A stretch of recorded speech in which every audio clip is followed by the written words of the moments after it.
Assalamualaikum warahmatullahi wabarakatuh. Halo teman-teman.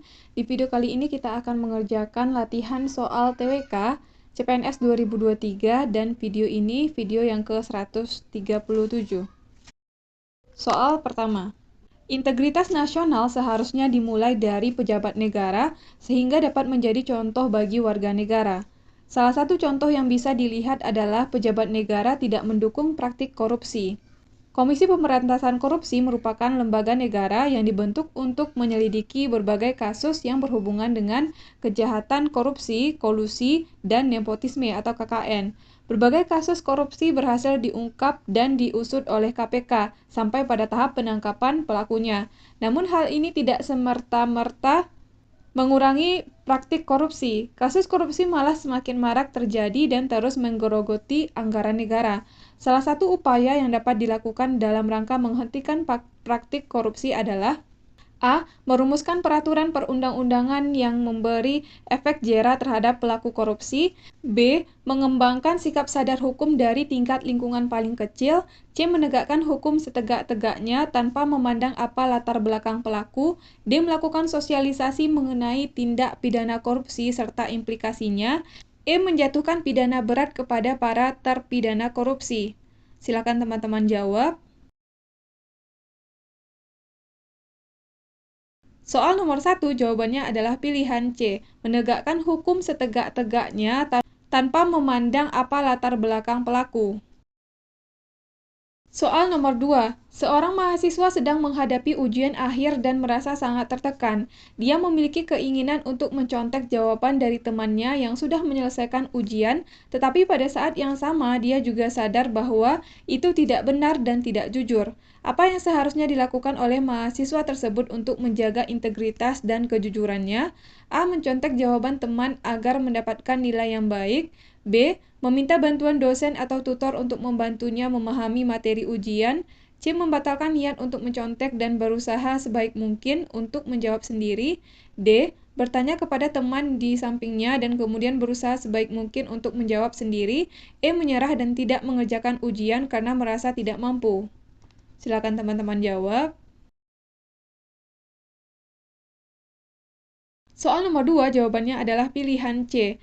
Membatalkan niat untuk mencontek dan berusaha sebaik mungkin untuk menjawab sendiri. Soal nomor 3.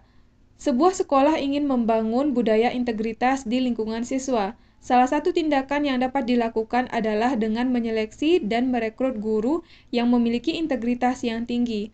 Bagaimana guru dapat membantu membangun budaya integritas di sekolah tersebut? A. Memberikan tugas yang mudah agar siswa tidak melakukan kecurangan dalam mengerjakan tugas. B. Mengabaikan perilaku tidak jujur dan tidak etis yang dilakukan oleh siswa agar tidak merugikan siswa tersebut. C. Menjadi contoh teladan dengan menunjukkan perilaku yang jujur dan beretika dalam kehidupan sehari-hari. D. Menekan siswa agar mendapatkan nilai yang tinggi tanpa memperhatikan kualitas dan etika dalam belajar. E. Memberikan penghargaan kepada siswa yang berhasil mencontek dan melakukan kecurangan dalam ujian. Silakan teman-teman jawab. Yang ditanyakan adalah bagaimana guru dapat membantu membangun budaya integritas di sekolah. Jawaban soal nomor 3 adalah pilihan C.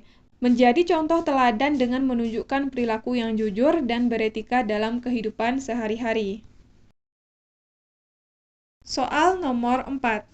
Seorang mahasiswa mengambil ujian dan merasa tidak siap. Dia memikirkan untuk mencontek jawaban dari temannya yang sudah mempersiapkan diri dengan baik. Namun dia menyadari bahwa mencontek adalah tindakan tidak jujur dan melanggar integritas akademik. Mengapa integritas sangat penting dalam kehidupan sehari-hari? A. Karena integritas membantu seseorang mempertahankan nilai-nilai moral dan etika yang benar meskipun tidak mudah untuk melakukannya. B. Karena integritas membantu seseorang untuk mendapatkan kepercayaan dan rasa hormat dari orang lain yang sangat penting dalam membangun hubungan yang sehat dan produktif. C. Karena integritas membantu seseorang membuat keputusan yang tepat dan mengambil tindakan yang konsisten dengan nilai-nilai yang dipegangnya sehingga menciptakan kepercayaan diri yang kuat.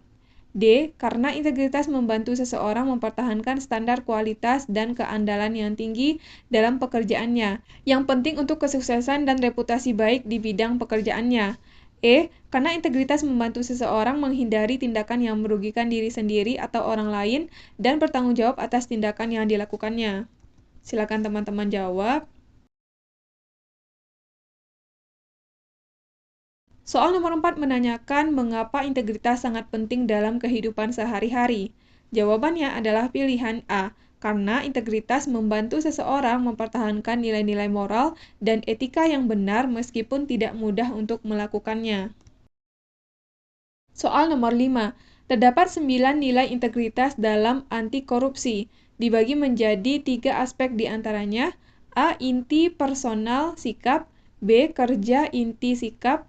C. Inti sikap etos kerja. D. Agama politik kepribadian. E. Perilaku norma dan personal. Silakan teman-teman jawab. Yang ditanyakan adalah 3 aspek dari nilai integritas anti korupsi. Berikut pembahasannya. Komisi Pemberantasan Korupsi Republik Indonesia merumuskan integritas ke dalam 3 komponen nilai-nilai. Yang pertama adalah nilai integritas inti, yaitu jujur, bertanggung jawab, dan disiplin.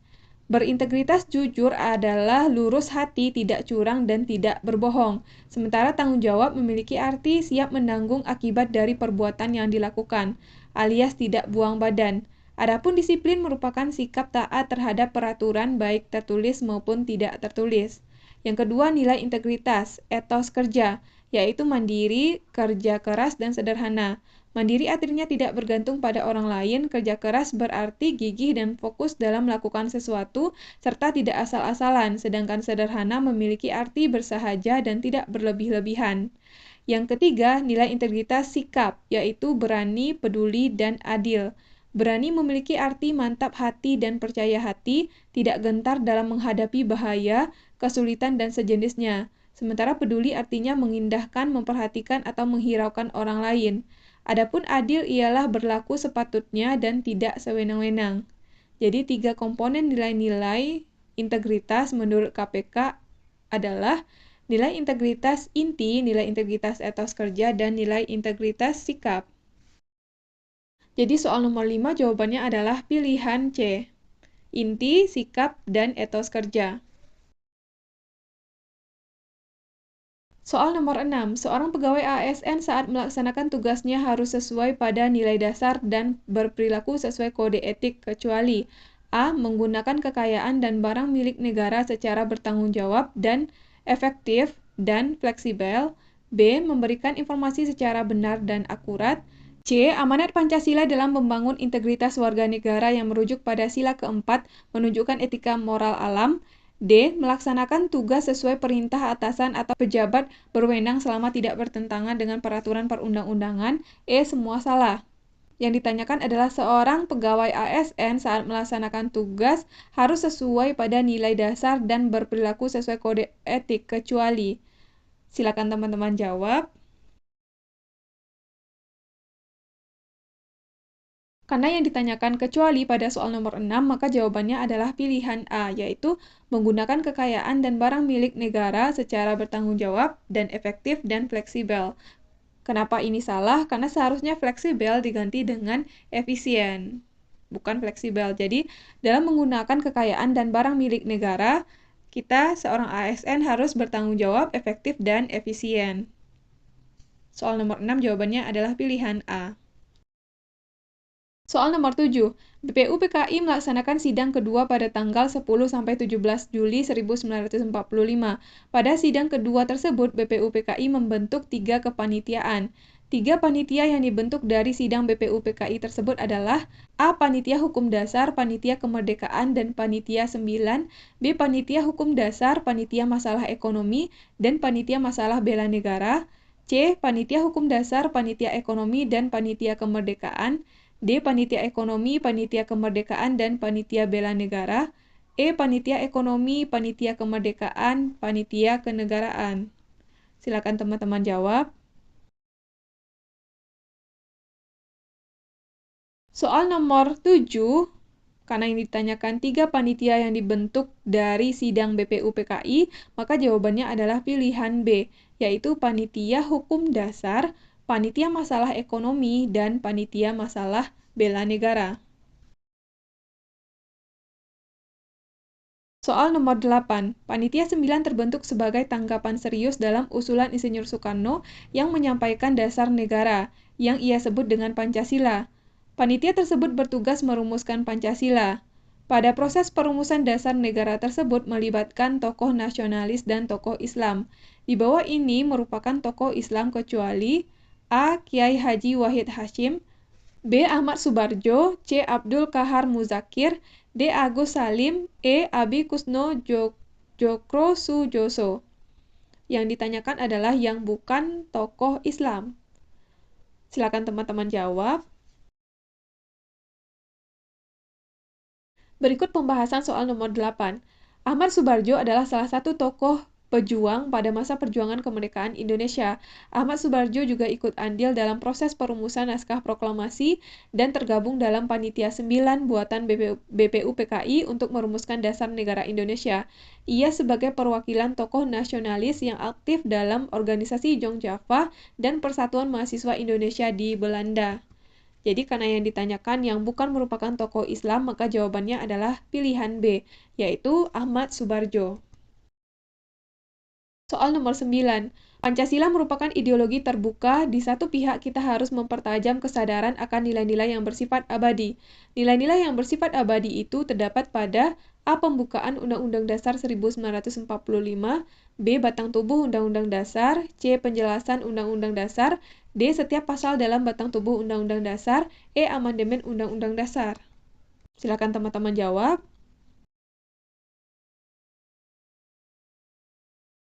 Yang ditanyakan adalah nilai-nilai yang bersifat abadi. Terdapat pada, jawabannya adalah terdapat pada pilihan A, Pembukaan Undang-Undang Dasar 1945. Soal nomor 10. Implementasi Pancasila dalam bidang ekonomi sebagai pembangunan ekonomi nasional yang sebenarnya merupakan tujuan nasional Negara Kesatuan Republik Indonesia. Maka bagaimana implementasi nilai-nilai Pancasila pada sektor ekonomi diimplementasikan? A. Menerapkan prinsip keadilan dalam distribusi hasil ekonomi untuk mencapai kesejahteraan yang merata bagi seluruh rakyat. B. Memperkuat sektor usaha mikro, kecil, dan menengah atau UMKM sebagai bentuk pengembangan ekonomi yang berlandaskan gotong royong. C. Mengedepankan etika bisnis yang berintegritas seperti tidak melakukan praktik KKN. D. Membangun kerjasama ekonomi yang saling menguntungkan dengan negara-negara lain berdasarkan prinsip saling menghormati dan saling menguntungkan. E. Mendorong kemandirian ekonomi bangsa dengan mengoptimalkan pemanfaatan sumber daya alam dan potensi ekonomi dalam negeri. Silakan teman-teman jawab. Soal nomor 10 menanyakan bagaimana implementasi nilai-nilai Pancasila pada sektor ekonomi. Di antara kelima pilihan ini, jawabannya adalah pilihan A, yaitu menerapkan prinsip keadilan dalam distribusi hasil ekonomi untuk mencapai kesejahteraan yang merata bagi seluruh rakyat. Oke, sekian video kali ini. Kita udah selesai bahas 10 soal. Mudah-mudahan video ini bermanfaat untuk teman-teman semuanya.